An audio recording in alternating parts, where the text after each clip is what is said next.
Tema: varësia nga kompjuteri dhe nga pajisjet digjitale. Lënda, TIK, klasa e 8B, punoj Selma Joca, pranoj mësuese Suela Poçi. Tema e këtij projektit është tepër e rëndësishme dhe tepër interesante, pasi lidhet drejt për drejti me jetën reale. Çfarë është kompjuteri? Kompjuteri është një pajisje elektronike që ruan dhe përpunon të dhënat sipas një liste udhëzuese. Kompjuteri quajmë një mekanizëm të automatizuar i cili transferon një njësi impulsive në një tjetër në një njësi të re. Çfarë është varësia nga interneti? Varësia e internetit përshkruhet si një çrregullim i kontrollit të impulsit, i cili nuk përfshin përdorimin e droge intoksikuese dhe është shumë e ngjashme me lojrat patologjike. Disa përdorues të internetit mund të zhvillojnë një lidhje emocionale me miqt dhe aktivitetet në internet që krijojnë në ekranet e tyre të kompjuterit. Interneti dhe varësia nga kompjuteri, sëmundja e të rinjve në shekullin 21.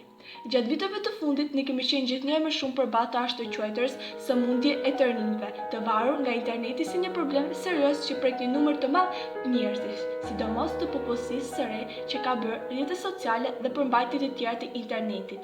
Me zhvillimin e internetit, komunikimi midis njerëzve është bërë i shpejt, i lehtë dhe i efektshëm, duke na mundësuar që të marrim një numër të madh të dhënash në çdo moment të caktuar, të mësojmë informacione dhe njohuri të reja, të cilat pastaj mund të shkëmbehen me shumë të tjerë, pavarësisht se ku janë. Përveç të përdorimit të saj në qaqet e biznesit, interneti na mundëson edhe të shoqërohemi me njerëz të tjerë nëpërmjet rrjeteve sociale. Sot të kemi një kompjuter, ta përdorim atë dhe të kemi qasje në internet është normale dhe është bërë instrument kryesor i komunikimit. Përdorimi i tepërt i internetit, pasoja tek personaliteti i fëmijëve.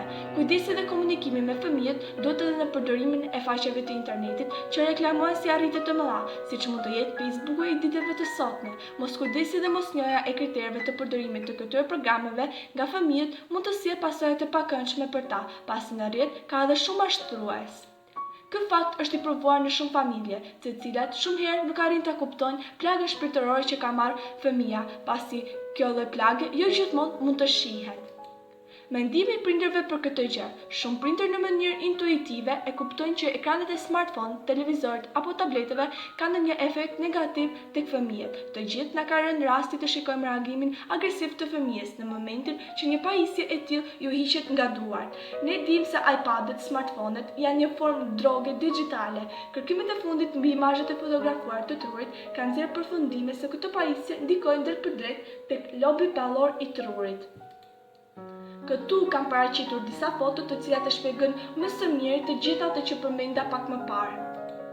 Hapini sytë, interneti po bëhet çeshi kryesor për fshatin global të së nesërmes. Studim. Për realizimin e projektit, unë vendosa të bëja edhe një studim për kohën që shkon dëm për kompjuteret dhe pajisjet digjitale.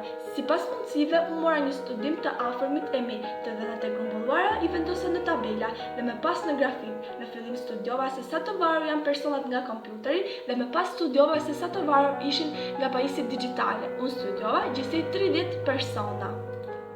Koha harxuar para kompjuterit, siç e shikojmë, kemi grafikun dhe kemi edhe një tabelë, në të cilën kemi paraqitur kohën se sa harxojnë personat përpara kompjuterit, ku frekuentimin më të madh e kemi në 3 orë në ditë që frekuentohet nga 15 persona.